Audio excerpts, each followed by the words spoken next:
আসসালামু আলাইকুম দর্শক, আমি সুমি। আজকে আমি বেড়াতে যাচ্ছি, তাই বেড়াতে যাওয়ার ভিডিওটা দিয়ে শুরু করলাম।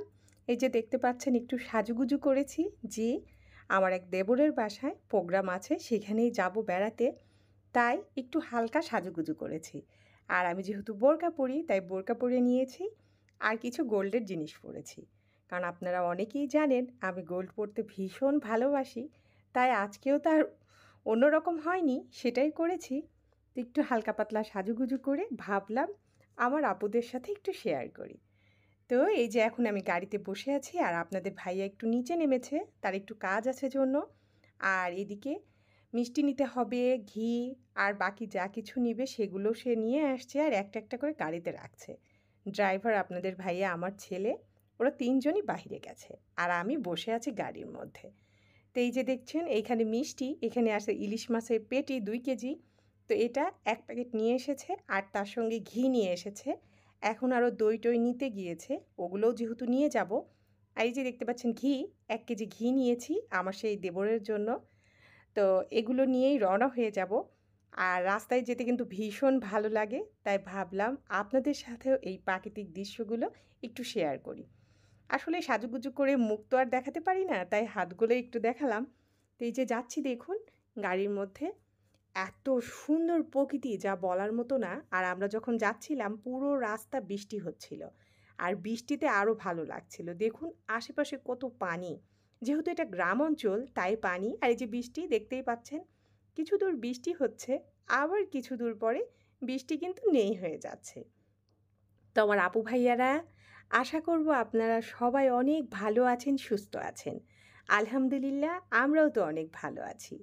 তা আমার ভিডিওটি যারা দেখা শুরু করেছেন অবশ্যই একটি লাইক দিয়ে দিবেন আর ভিডিওটি শুরু থেকে শেষ পর্যন্ত দেখে নেবেন। আর আমার যে সব আপু ভাইয়ারা এতদিন ভালোবাসা দিয়ে আমার এই চ্যানেলটির সাথে আছেন, আপনাদের সবাইকে জানাই অসংখ্য ধন্যবাদ। আর মন থেকে রইল আপনাদের জন্য অফুরন্ত দোয়া। তা এখন যাচ্ছি গাড়ির মধ্যে আমার ছেলে আর আমরা দুজন এইভাবে ভিডিও করছি আর আপনাদের ভাইয়া ড্রাইভারের সঙ্গে সামনের সিটে বসেছে। তো ভীষণ ভালো লাগে যাওয়ার সময় দেখতে। আর গ্রাম অঞ্চলে তো আরও মজা লাগে। আর বিশেষ করে যখন আত্মীয়র বাড়িতে যাওয়া হয়, সবাই যখন একত্রিত হওয়া হয়, তখন কিন্তু সেই আনন্দটা দ্বিগুণ আকারে বেড়ে যায়। সবাই না চাইতেও এক জায়গায় হওয়া, আনন্দ করা, খাওয়া দাওয়া সব কিছু কিন্তু নিরবিচ্ছিন্ন। আর এত মজা যা বলার মতো না। তা আমি কিন্তু যাওয়া আসার ২ টার ভিডিওই এক জায়গা করে দিয়েছি। কারণ যাওয়ার সময় একরকম, আসার সময় একরকম। তা আমি একত্রিত করে দিয়েছি যাতে আমার আপুরা দেখতে পারে। আর সত্য কথা বলতে যে আমার তো কেউ জানে না যে আমি ব্লগ করি। এইজন্য আমি কোনো বাসায় যেয়ে খাওয়া-দাওয়া, প্রোগ্রামের সবকিছু ভিডিও করতে পারিনি। তাই সেগুলো শেয়ারও করতে পারলাম না। তা এখন পেছনের সিটেই আপনার ভাইয়া এসে বসেছে, কারণ সামনে তার রিল্যাক্স হচ্ছিল না। যেহেতু হাইয়েস্ট গাড়ি আমাদেরটা, তো ওটাতে তো আর সিট সামনেটা ভাঁজ করা যায় না।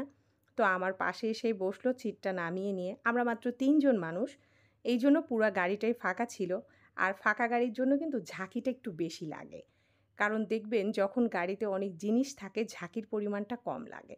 তো এই যে দেখতেই পাচ্ছেন পারমাণবিক কেন্দ্র ঈশ্বরদী, এটা পার হয়েই কিন্তু আমরা যাচ্ছি। তো এইটা এই যে আপনাদের জন্য একটুখানি ভিডিও করলাম। আর এই জিনিসটা দেখতে আমার কিন্তু ভীষণ ভালো লাগে, অপরূপ সুন্দর এই জায়গাটা। লালন শাহ ব্রিজটাও অনেক সুন্দর। এই যে গাছগাছালি, কী যে সুন্দর দৃশ্য বলার মতো না। তো এখন এটা দেখতে দেখতে উপভোগ করতে করতে চলে যাচ্ছি।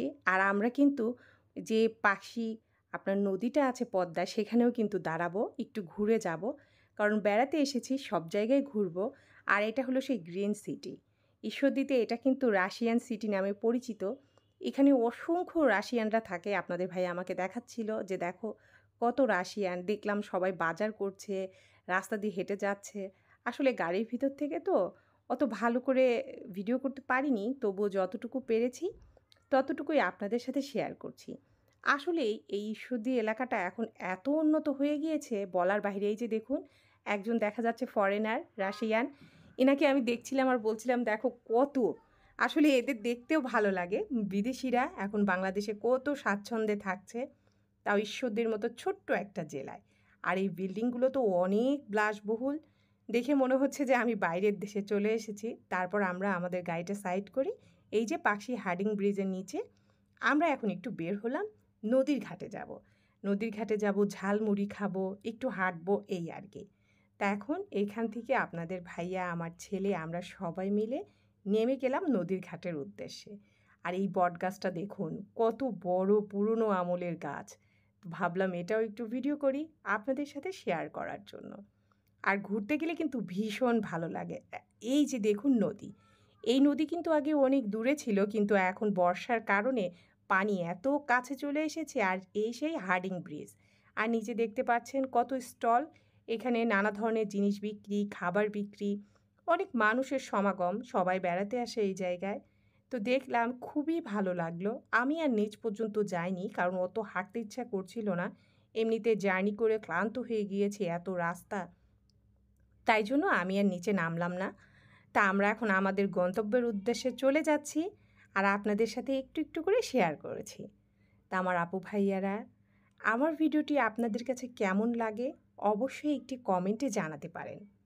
কারণ এই সেক্টরে কাজ করতে এসে যেটা বুঝেছি যে যতই পরিশ্রম করি, ভাগ্যে না থাকলে কিছুই হয় না। এই ক্ষেত্রেও কিন্তু সত্যি তাই। যার ভাগ্য ভালো সে অল্প পরিশ্রম করেও অনেক কিছু পেয়ে যায়। আর যার ভাগ্য খারাপ সে কঠিন পরিশ্রম করলেও কিছু পায় না। তা আমরা কিন্তু এই যে রেল লাইনের সামনে বাধা পড়েছি, এখন ট্রেন যাচ্ছে। তা আমি একটু সুন্দর করে ভিডিও করে নিলাম, কারণ ট্রেন দেখতে আমার ভীষণ ভালো লাগে। আর আমরা কিন্তু দুইবার এরকম ট্রেন লাইনের সামনে পড়েছি। আর আমরা যাচ্ছি প্রত্যন্ত গ্রাম অঞ্চলে। তাই যে দেখুন গ্রামীণ রাস্তাটা কত সুন্দর, চারপাশে গাছগাছালির ঘেরা, দেখতেই ভালো লাগে। তো এই রাস্তা দিয়ে আমাদের গাড়ি চলে যাচ্ছে রেল লাইনের পাশ দিয়ে। তা আমার আপু ভাইয়ারা, অনেক সময় ভিডিওটিতে ভয়েস দিতে গেলে নয়েজ আসে, আর আমি অনেক ভুল ত্রুটি করি। হয়তো আপনাদের কাছে আমার অনেক কথা বা কাজ ভালো লাগে না। প্লিজ আমার এই ভুল ত্রুটিগুলো ক্ষমা সুন্দর দৃষ্টিতে দেখে নেবেন। তো এই যে রাস্তার ভিডিও করেছি, এগুলো কিন্তু দেখতে খুবই ভালো লাগছে, যেহেতু একেবারে গ্রাম অঞ্চল, সাথে কিন্তু বিল আছে। বিলের পানি, হাঁস, যা দেখতে মন জুড়িয়ে যায়। আর এই দিনে সবাই কিন্তু এইভাবে প্রাকৃতিক পরিবেশটা উপভোগ করে। আমার তো মনে হয় সবারই উচিত একটু বাহিরে ঘুরে বেড়ানো, একটু হাঁটাচলা করা, তাহলে কিন্তু মন মানসিকতা ভালো হয়ে যায়। আর গ্রামের মানুষগুলোও যেমন ভালো, গ্রাম দেখতেও তেমন ভালো। কারণ এখনও গ্রামের মানুষজন অনেক সহজ সরল। এই যে দেখতে পাচ্ছেন বিল বা নদী যেটাই বলি, এই ব্রিজটা পার হয়ে কিন্তু যেতে হয়। তা আমি যাওয়ার সময় এটারও কিন্তু একটুখানি ফুটেজ তুলেছি আপনাদের জন্য। আকাশটা দেখুন অনেক সুন্দর। তা আমাদের কিন্তু অনেক পথ জার্নি করতে হয়েছে, প্রায় 3.5 ঘন্টার মতো রাস্তা জার্নি করেছি। মাঝে মাঝে নেমেছি, নেমে একটু রেস্ট নিয়েছি আমরা। আর এই যে হাঁস, এই হাঁসগুলো কিন্তু বিলের মধ্যে ছিল। তা আমি এগুলোও একটু তুলেছি, যেহেতু আমি এখানে নেমেছিলাম তাই এগুলো একটু ভালো করে উঠাতে পেরেছি। তা আপনাদের সাথে একটু খুব সুন্দর করে শেয়ার করে দিলাম। আর এখন আবার সেই ট্রেন দেখুন, আরেকটা ট্রেন, তো সেটা আপনাদের সাথে শেয়ার করলাম। তা আমার এই ছোট্ট ভিডিওটি আপনাদের কাছে কেমন লাগলো অবশ্যই কমেন্টে জানাতে পারেন। আমি সুমি এখন বিদায় নিয়ে নিচ্ছি। আল্লাহ হাফেজ। আসসালামু আলাইকুম।